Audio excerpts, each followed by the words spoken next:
Hi. Okay, it's actually really been a long time that I say hello or ever posted any kinds of pictures or any kind of video that actually show a glimpse of my life. So,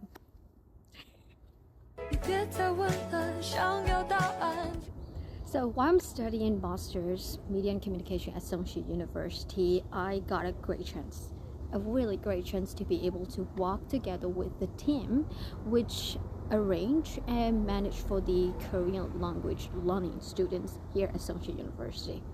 So in our department, we currently have like different types of different spoken assistants. Like for example, we have 2 assistants for the Japanese students, 2 assistants for the 1 assistant for the Chinese students, and 2 assistants for the Vietnam students, and the rest of the students who whatever country you are from, we put into the English assistant department category. So I kind of assist to those students, including students from Myanmar. So that's the reason I make this video, to share and just a little bit tips about how to prepare and how to apply for the language program at Songshi University. For those who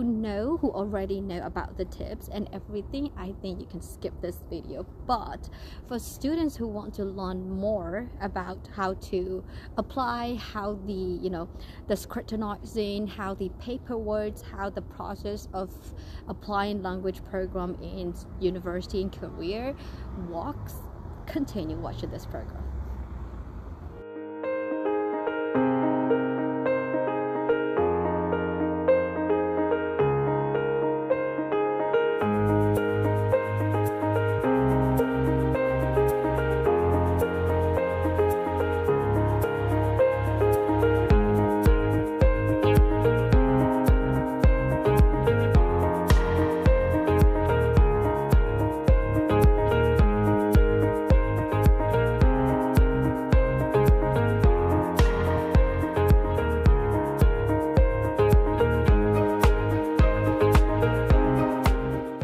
အရင်ဆုံးဒီဆောက်ရဆိုင်ကနေပတ်သက်ပြီးတော့မရှင်းခင်မှာတကယ်လို့ဒီကျတော့အเจ้าမှာအရင်တက်နေတဲ့ senior အမတယောက်ကပြောပြလို့ဆိုတော့လေ website မှာကိုယ့်ကိုเจ้าရှင် website မှာဝင်ကြည့်ပြီးတော့သူတို့ဆောက်ရဆိုင်ကနေဘယ်ချိန်မှာတင်မှာဆိုတဲ့ဟာကိုဆိုတော့ရှောက်လိုက်တယ်ရှောက်ပြီးတော့ interview တွေ့ပြီးတော့ yes pass ဖြစ်သွားတယ်ကံကောင်းစွာနဲ့ပဲ pass ဖြစ်သွားတာဖြစ်တဲ့အတွက်ကြောင့်မလို့ဆိုတော့ second semester ကစပြီးတော့ကျောင်းရဲ့ department မှာအလုပ်စလုပ်တယ်အဲ့တော့ကျောင်းရဲ့ department မှာ second semester ကအလုပ်စလုပ်တာဖြစ်တဲ့အတွက်ဆိုတော့ first semester မှာတော့ဆိုတော့ 50% scholar ရတယ် topic scholar လည်းထပ်ရတာဖြစ်တဲ့အတွက်ဒီကျောင်းဝင်လာကနည်းနည်းပဲသွင်းလိုက်ရတယ်ပေါ့နော်အဲ့တော့ second semester third semester အခုနောက်ဆုံး fourth semester အထိကိုတော့ဆိုတော့အကျောင်းလာကတပြားမှမသွင်းခဲ့ပါဘူးအဲ့တော့ကျောင်းရဲ့ scholar 50% ကတော့လုံးဝရအောင်GPA ကောက်အောင်လုပ်ရတယ်အဲ့တော့ကျောင်းရဲ့ scholar plus ကျောင်းမှာအလုပ်လုပ်လိုက်ပြီးဖြစ်တဲ့အတွက်ကြောင့်မို့လို့ကျောင်းမှာလုပ်တဲ့ဒီလာကားလို့ပြောလို့ရပါပေါ့နော်ဒီ stipend လို့လည်းသူတို့ပြောရတယ်ဂျာဂုံဒီ scholarship လို့လည်းသူတို့သုံးကြတယ်ပေါ့နော်အဲ့% က auto ကျောင်းရဲ့လာကားတော့ဝင်သွားတာဖြစ်တဲ့အတွက်ကျောင်းမှာအလုပ်လုပ်တော့ဆိုတော့ကျောင်းလာကားကို second semester အစပြီးတော့ second third fourth semester 3ခုလုံးဆိုတော့ပြားမှမသွင်းမနဲ့သွင်းစရာမလိုခဲ့ဘူးပေါ့နော်မသွင်းဘူးလို့ပြောရလို့ခဏတပြားမှသွင်းစရာမလိုခဲ့တဲ့အပြင်ကိုကျောင်းကဒီအစွန်းထွက်ပေါ့နော်ပိုတဲ့ပတ်စံကိုလည်းဆိုတော့လစာအနေနဲ့ထပ်ပြီးတော့ရတယ်ပေါ့နော်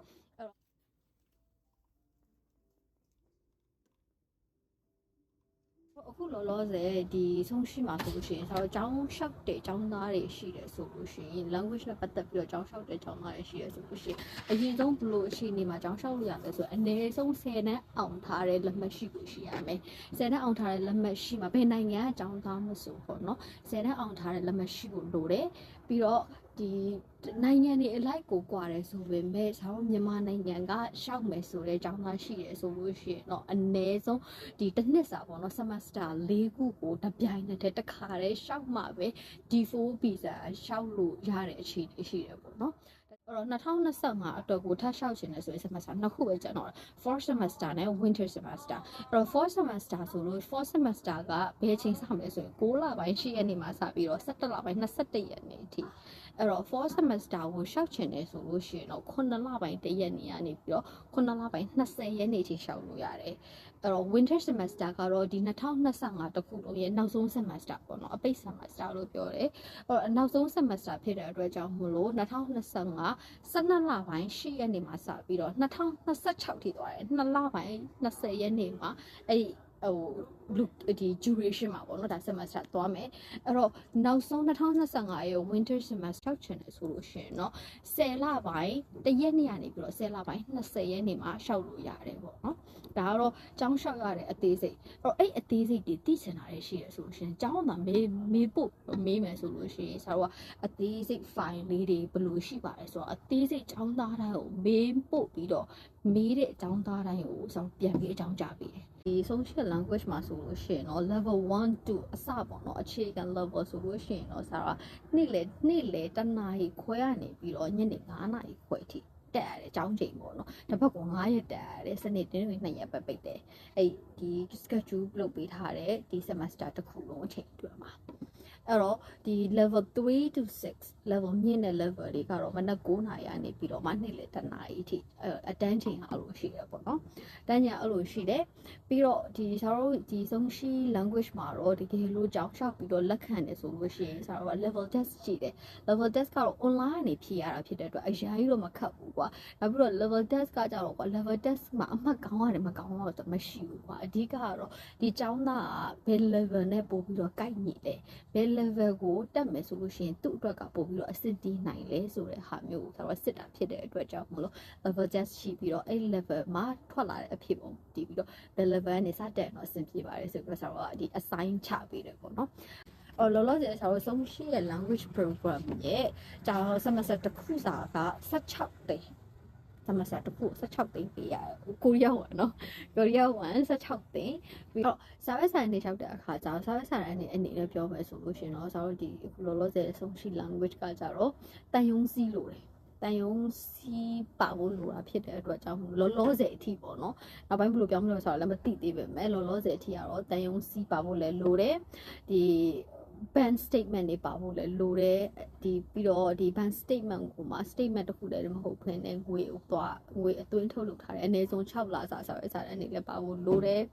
ကိုယ့်ရဲ့ဒီကျောင်းနဲ့ပတ်သက်တဲ့စာရွက်စာတမ်းတွေအကုန်လုံးကအပြည့်အစုံပါဖို့လိုတယ်အဲ့တော့ဒီလိုစာရွက်စာတမ်းတွေအကုန်လုံးကိုပို့တဲ့အခါတခုရှိတယ်အဲ့လိုစာရွက်စာတမ်းတွေပို့တဲ့အခါကြောက်လို့ရှိရင်စာဒီမှာကျောင်းမှာတော်တော်များတွေ့ရဘယ်လိုလဲဆိုလို့ရှိရင်ဟိုတရွက်စ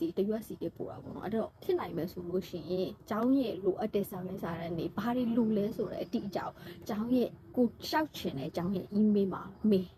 သူက list နဲ့ပြန်ပို့ပေးလိုက်မယ်ကိုကဘယ်နိုင်ငံရဲ့အကြောင်းသားပါအသက်ကဘယ်လောက်ရှိပါပြီအဲ့တော့ကျောင်းရဲ့ base semester မှာရှောက်ချင်ပါတယ်အဲ့တော့ဘာစာရွက်စာတမ်းတွေပြင်ပြီးတော့ဘယ်လိုပို့ရမလဲဆိုတာအသေးစိတ်လေးပြောပြပေးပါဆိုပြီးမေးပို့လိုက်တယ်ဆိုလို့ရှိရင်အတိအကျ list နဲ့ဆိုတော့ဆိုအမြဲတမ်းပြန်ပေးတယ်အတိအကျ list နဲ့ဘယ်ချိန်မှာရှောက်ရမယ်ဘယ်လိုရှောက်ရမယ်ဘာစာရွက်စာတမ်းတွေလိုလဲဆိုပြီးတော့အတိအကျဆိုတော့ပို့ပေးလေးရှိတယ်ပေါ့နော်အဲ့တော့အဲ့ဒီစာရွက်စာတမ်းကိုမူတည်ပြီးတော့ PDF file နဲ့ပြင်တာပို့ကောင်းတယ်ဥပမာဒီ bank statement ဆိုပြီးတော့မှအဲ့မှာထိတ်မှာပါတဲ့ statement ပြီးတော့အနောက်ကဒီလာတွေပေါ့နော်6လစာလောက်ကိုအနည်းဆုံးငွေအသွင်းထွက်ရှိရတဲ့အကုန်လုံးတစ် file လုပ်အဲ့တော့အဲ့တို့ဓာတ်ပုံတွေစာရွက်စာတမ်းတွေအကုန်လုံးကိုဒီ PDF file လေးတွေ2 file 3 file ဒါမှမဟုတ်တစ် file လဲဆိုလို့ရှိရင်တော့အရင်အများတာဖြစ်တဲ့အတွက်2 file 3 file လောက်ကို PDF file နဲ့တိကျအဲ့လိုအစင်လေးတွေစီပြီးတော့မှကျောင်းကိုပို့ပြီးတော့ရှောက်လွှာနဲ့တူရှောက်မယ်ဆိုလို့ရှိရင်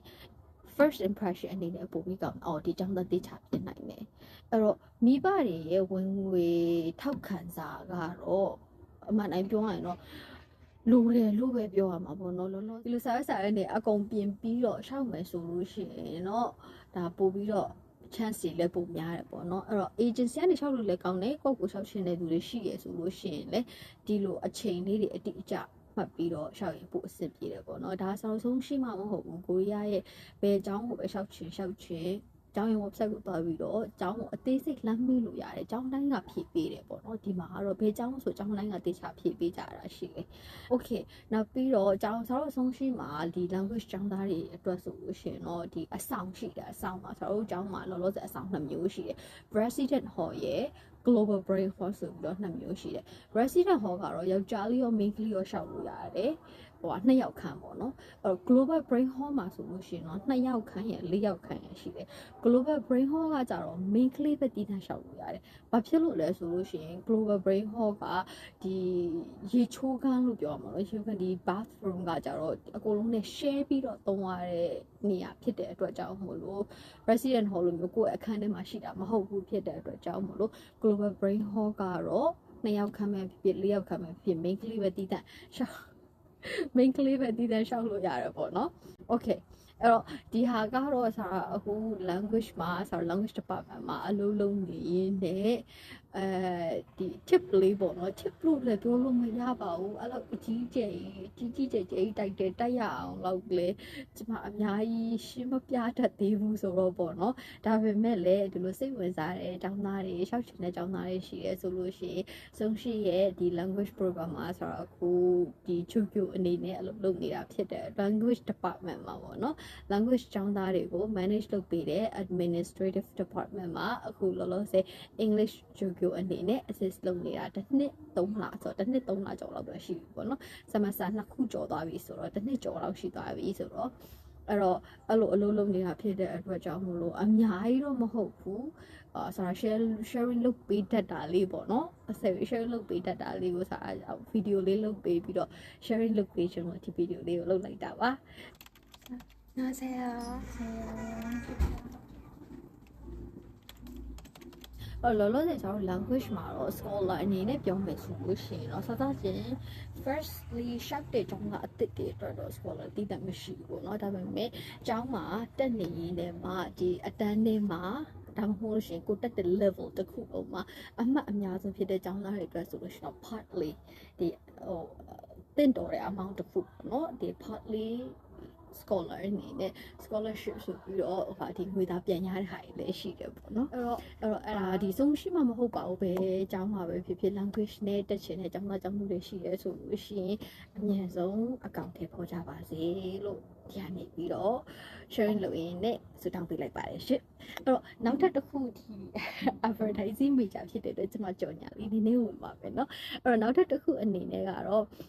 အခုလို့ကျောင်းဆိုဒီဆုံးရှိမှာမဟုတ်ဘူးပေါ့เนาะအခုလို့ကိုရီးယားမှာကျောင်းတက်နေတဲ့မြန်မာကျောင်းသားကျောင်းသူတွေရှိတာဖြစ်တဲ့အတွက်ကြောင့်မို့လို့ဘယ် major တွေဘယ်လိုတွေမှာတက်နေတဲ့သူတို့ရဲ့ life science နဲ့သူတို့ရဲ့ activity တွေဘယ်လိုရှိတယ်ဆိုတဲ့ဟာကိုအသေးစိတ်လေးပဲဖြစ်ဖြစ်နည်းနည်းလေးပဲဖြစ်စား sharing လုပ်လို့ရအောင်လို့ dive in ဆိုတဲ့ program အသစ်လေးစားဖန်တီးထားပါတယ်အဲ့တော့ diving အတိုင်းပဲသူတို့ရဲ့ life ကိုဆိုတော့ကိုယ်တိုင် diving ဆင်းပြီးတော့မှဘယ်လိုအခြေအနေလေးတွေရှိတယ်ဆိုတော့တင်ဆက်ပေးတော့ဖြစ်တဲ့အတွက်ကြောင့်မလို့ diving program edit ပြီးလို့ upload လုပ်တဲ့အခါကျရင်လည်း up ပေးကြပါဦးเนาะအဲ့တော့ပထမဦးဆုံး diving program ကတော့ကျွန်တော်ဆုံးရှိမှာ business management business major မှာတက်နေတဲ့ညီမလေးနဲ့အတူတူရိုက်ထားဖြစ်တဲ့အတွက်ကြောင့်မလို့လောလောဆယ် edit တရားတော့ပုံနေဆိုပေမဲ့လည်းအကယ်၍များ edit ပြီးလို့ဆိုတာ upload လုပ်ခဲ့တယ်ဆိုလို့ရှိရင် share လေးပါပေးပါဦးเนาะ